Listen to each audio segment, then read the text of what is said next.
Assalamualaikum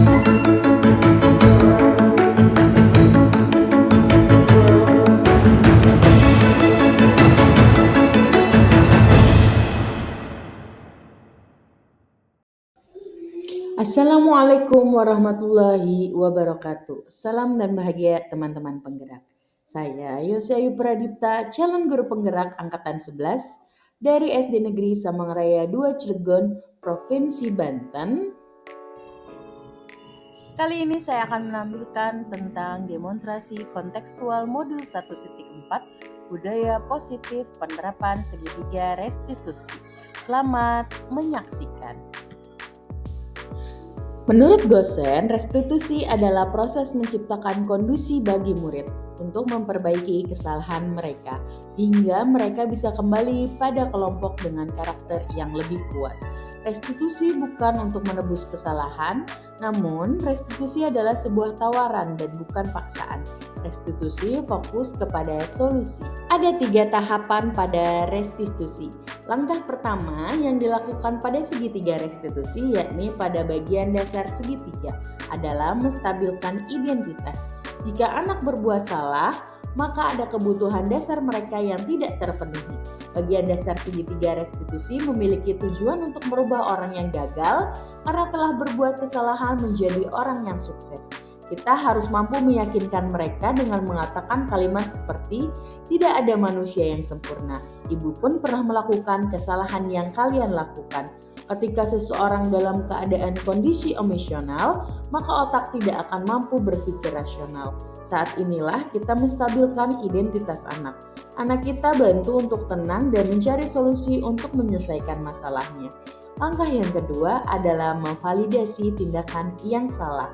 Konsep langkah kedua adalah kita harus memahami kebutuhan dasar yang mendasarkan tindakan anak berbuat kesalahan. Menurut teori kontrol, semua tindakan manusia, baik atau buruk, pasti memiliki maksud dan tujuan tertentu. Ketika kita menolak anak yang berbuat salah, dia akan tetap dalam masalah. Yang perlu dilakukan adalah kita memahami alasan melakukan hal tersebut sehingga anak merasa dipahami. Dan langkah yang ketiga yaitu menanyakan keyakinan. Teori kontrol menyatakan bahwa kita pada dasarnya termotivasi secara internal. Ketika langkah 1 dan langkah kedua sukses dilakukan, maka anak akan siap untuk dihubungkan dengan nilai-nilai yang dia percaya dan berpindah menjadi orang yang dia inginkan.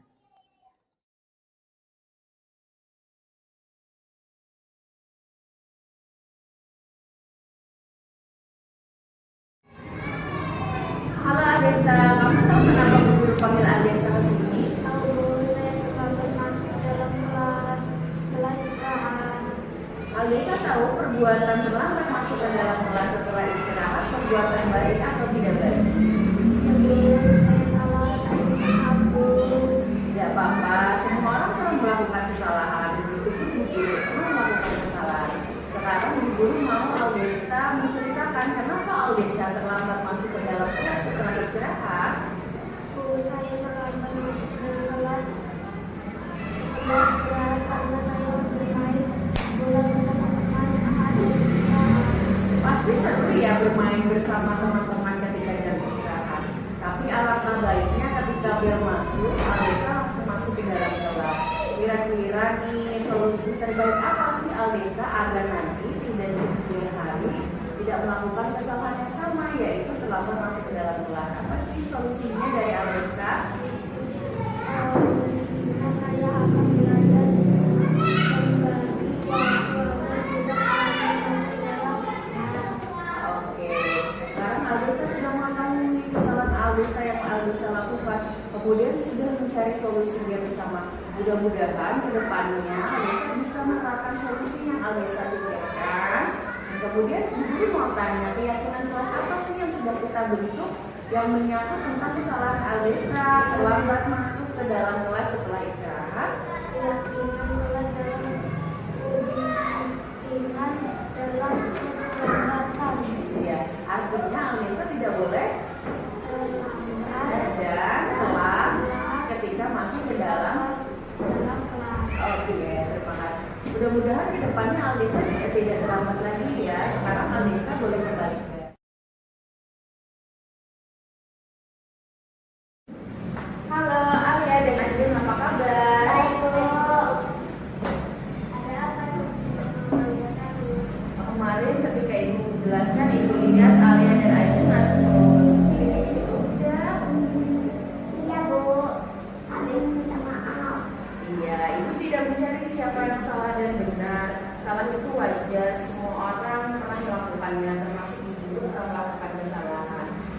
kira-kira ngobrol ketika ibu menjelaskan apakah itu perbuatan yang baik, Ajeng?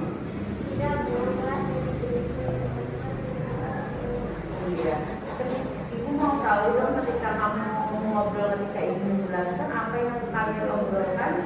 Saya bercerita pengalamannya selama saat di sekolah.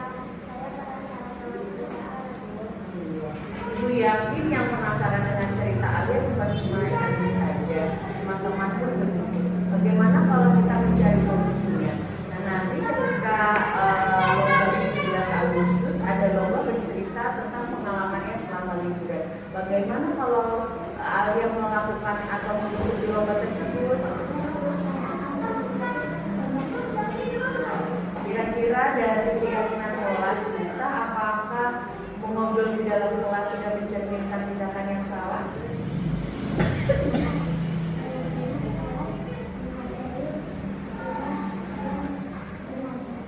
Iya, jadi keyakinan kelas yang sudah kita buat ternyata mengobrol dan dalam ketika guru berbicara atau teman yang berbicara itu tidak mencerminkan tentang keyakinan kelas yang kita miliki. Jadi kedepannya ibu harap Alia dan Ajeng dapat menerapkan keyakinan kelas tersebut ya, tidak mengobrol dan berbicara ketika orang sedang berbicara.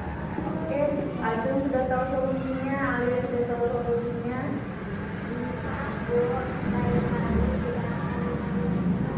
Ya itu maafkan. Silakan Ajeng dan Alia kembali ke dalam.